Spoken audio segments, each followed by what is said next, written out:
ایک بیٹا اللہ آپ کو ایسا عطا کرے گا کہ وہ بیٹا پوری دنیا میں دین کا کام کرتا نظر آئے گا، اور اس کا نام میں اسی وقت رکھ دے رہا ہوں، آپ نے اس کا نام رکھا محمد محی الدین کا، ان کا نام محی الدین ہوگا، اور جاؤ اور جانے کے بعد یہی نام رکھنا۔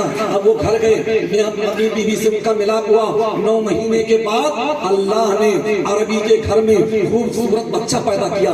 جب بچہ پیدا ہوا تو بچے کو دیکھنے کے لیے پڑوسی آئے، بچے کو دیکھنے کے لیے رشتے دار آئے، کسی نے کہا بچے کا یہ نام رکھا جائے، کسی نے کہا بچے کا یہ نام رکھا جائے، کسی نے کہا بچے کا یہ نام رکھا جائے، تو عربی نے کہا نہیں، بچے کے نام کو بڑے پیر نے پہلے رکھ دیا ہے، اس بچے کا نام محی الدین ہوگا۔ اور اس کے بعد وہ بچے کو گود میں لیے سرکار غوث پاک کے پاس آتے ہیں، سرکار غوث پاک نے اپنا لعاب دہن ان کے منہ میں ڈالا اور کہا جاؤ یہ دین کا بہت بڑا خادم ہوگا۔ وہی بچہ آگے چل کر کے، نوجوانوں آپ کے توجہ بالخصوص، وہ بچہ آگے چل کر کے شیخ اکبر محی الدین ابن العربی ہوئے۔